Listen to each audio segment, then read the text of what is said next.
सत्याचं news channel जे आहे आपल्या सिंधू कोकणातलं, ते बाईट घ्यायला आलेले की काय तुमची प्रतिक्रिया, पुढे काम करणार आहे की नाही. मी सांगितलं काम करणार आहे. आणि त्या बाईटवरती 1-2 तासातच एक कमेंट पडली अनंत मांजरेकर याची, की त्याच्यामध्ये लिहिले त्यांनी की 5 करोड मिळाले खूप झाले.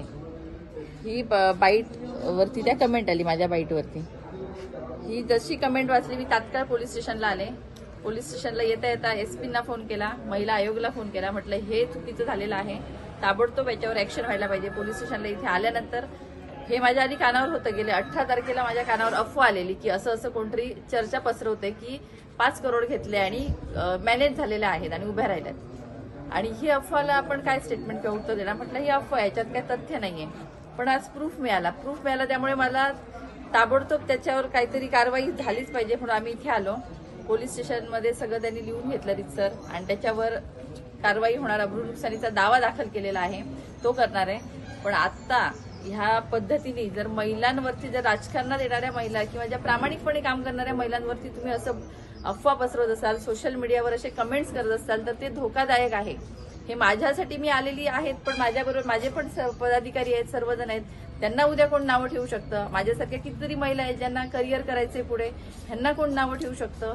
एक प्रामाणिक काम करणारी एखादी मुलगी किंवा महिला जेव्हा राजकारणात येते, समाजकारणात येते, तेव्हा सगळ्या बाजूंनी बोललं जातं. पण हे असं चुकीचं आहे. जर तुमच्याकडे प्रूफ नाहीये, तुम्ही समोर यावं, बोलावं, किती रुपये घेते दाखव बाबा, कोणी दिले मला पैसे दाखवा ना. तुम्हाला हिंमत असेल तर समोर या. माझं चॅलेंज आहे ओपन तुम्हाला सगळ्यांना. जे कोण बोलणार त्यांनी समोर यावं आणि सांगावं.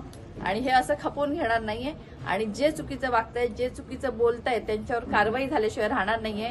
SP-नं सांगितलेलं आहे, महिला आयोगाने दखल घेतलेली आहे, त्यामुळे जी कारवाई व्हायची ती होणारच आहे.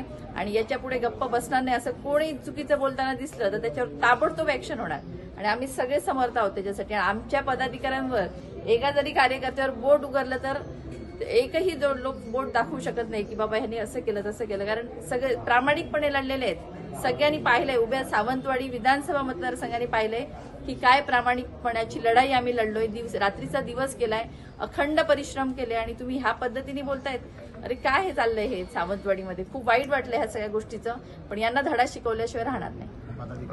मी या नाही ते सांगितलं कोण निवडणुकीमध्ये उभं असताना तुमचे स्वकीय आणि विरोधक दोन्ही विरोधात होते, तर नेमकी ही अफवा कोण पसरवते असं तुम्हाला वाटतं? सगळ्यांनाच डोई जड झालेले होते. मला असं नाही म्हणायचं. मी तर म्हणते तिघे सत्तेतले होते. समोरचे जे उमेदवार होते तिघे सत्ताधारी होते. ते ऐनवेळी इकडे आले, काही जण तिथेच होते.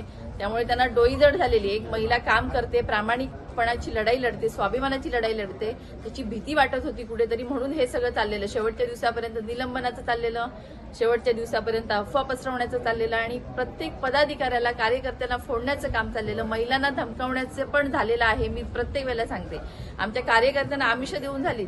प्रत्येक कार्यकर्त्यांनी येऊन सांगितलं की आम्हाला एवढंच आमिष झाले, पण आम्ही काम करतोय. हे सगळ्यांच्या बाबतीत झालेलं आहे.